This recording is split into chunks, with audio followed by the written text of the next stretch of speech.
We're going to do some more text styling in this video. I'm going to fork the old project by clicking the fork button in the bottom right.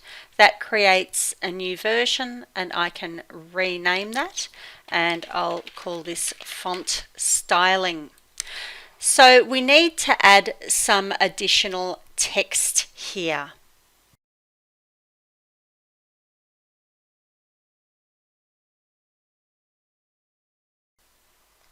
There are three things I want to show you in this video. The first we will do is leading. So currently, if you have a look at the sample text down here, the leading or the space between the lines is actually quite tight. Now, ideally in typography, you're looking at 145%, and by default, it is not quite that big. So we need to give an instruction in the body tag to increase that leading. Now, leading is the traditional typography term. It comes from the old way that we used to do the printing, where you would put blank lead between each line on the mechanical quick printing presses to create that space between the lines. And we still use the term leading unless you are designing websites, because the terminology is created by computer geeks for computer geeks. So they use the much more readily understood line height. And so if I were to say line height 145%, there we go. We can see that that has changed. Now, another thing that you can see is it's actually changed the leading or the line height for the headings as well, which would have been by default much bigger. And it's a good idea to set these manually for exactly how you want them in your design. So I might decide my line height for H1 might be 200%. Let's see what that looks like. There we go. That's looking a little bit better.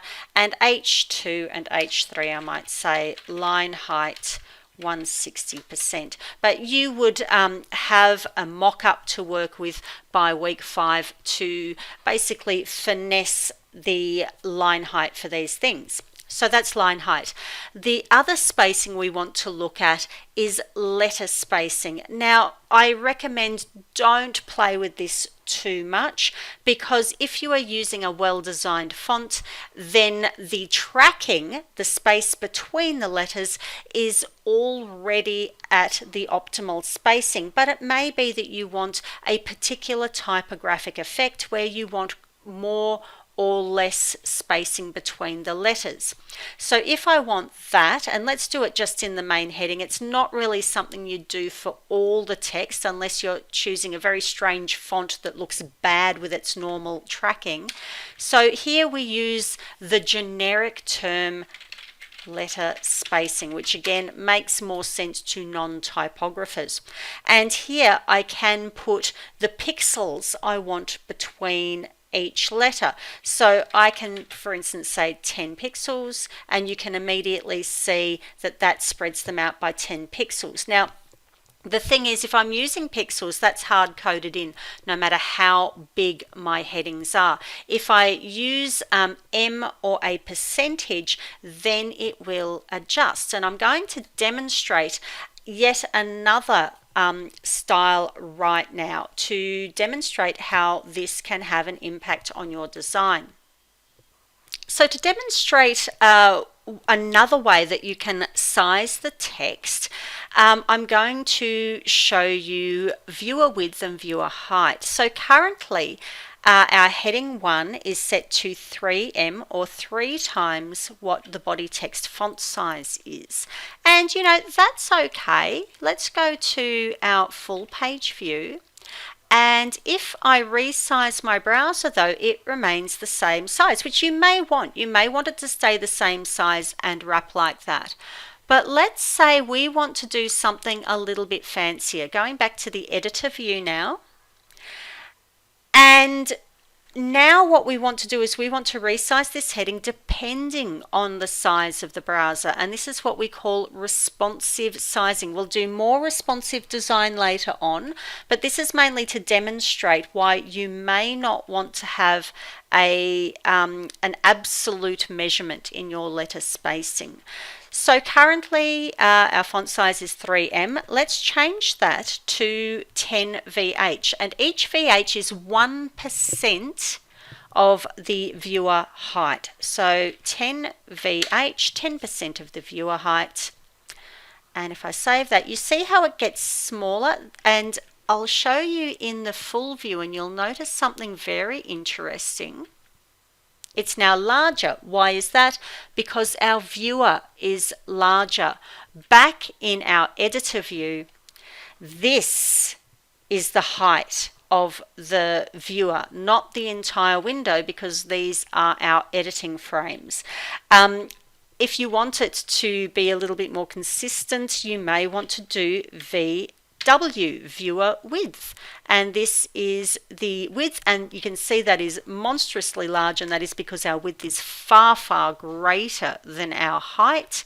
And if I change again to the full page view, it is still massive, which may be the effect you want. And now if I resize, oops, that's not helpful. If I go back to the full page view and I resize, you can see it actually resizes. But the other thing you can see is that when we resize very small, the spacing, the letter spacing or the kerning becomes incredibly large in comparison to the rest of the text, and that's because we are resizing the size of the text.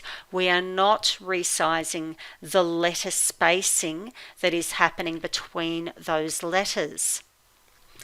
So if an absolute value ends up looking a little bit strange, how can we do this? Well, we can use M, and that inherits it from the parent object. It's usual to use M with this. Now, to keep it the default, the same, you actually put 0M, and that will give it the default. So if I have it at that value and I, like for instance, take away that line entirely and save, you see how it's identical? And that might seem really, really weird. You might think that letter spacing 0M means that there is no letter spacing, no tracking, but in fact, letter spacing adds to the default letter spacing. It doesn't replace it. So for instance, if I were to put letter spacing 0.5M, it adds 0.5 of the current size of the font to the letter spacing. Similarly, if I wanted tighter tracking, I would say minus. Whoa, that's way too much. Okay, so let's try mine. This is bad enough, but that was terrible. So if you want to tighten the letter spacing, you use a minus to remove that size from the default letter spacing. If you want it larger, you add a positive amount, like this. And so now if we go into our full page view and we resize this window, and I'm hoping this works. Here we go. And now we can see that the letter spacing is quite wide, but it's not disproportionate as you're increasing and decreasing the size of the window. So do make sure if you're using letter spacing to do it like that. Okay, one more thing I want to show you. A lot of people want to align their text differently. I'm going to change this to 5 VW so I can demonstrate. By default, the web aligns text to the left. This is a really good idea for paragraph text because it makes it so much easier to read, and we have a video on typography explaining why. But sometimes you might want your headings to be centered. So if that's the case, you want text align. Remember to hyphenate it so it's one word, text align center, and the spelling is American.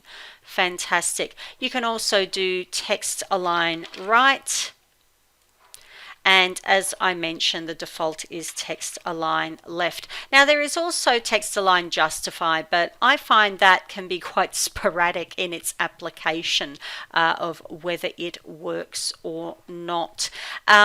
So they're the ways you can do that. If you want to find out more about CSS styling of text, I recommend going to w3schools.com.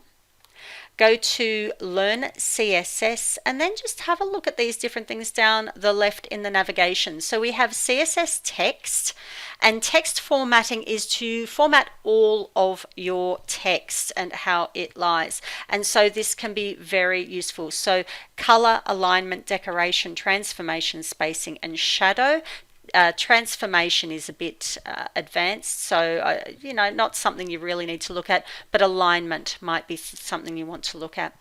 Then we also have CSS fonts, and we've already covered most of that in the other video as well. So yeah, this ends the video. If I go back here to summarize, basically you need line height, and the default should be 145% to make it nice and readable. Then you have to go in and adjust manually for your headings. The letter spacing, it's best not to touch that. Only use it for dramatic effect, and I would recommend only using that in headings, and very, very sparingly and subtly. If you want a font to resize depending on the size of the browser, you're looking at using VW, viewer width, or VH, viewer height. And do make sure if you're using letter spacing with that you use M as the measurement and not pixels, so that the letter spacing also resizes. And lastly, text align left for paragraphs and sections where you've got lots of reading involved.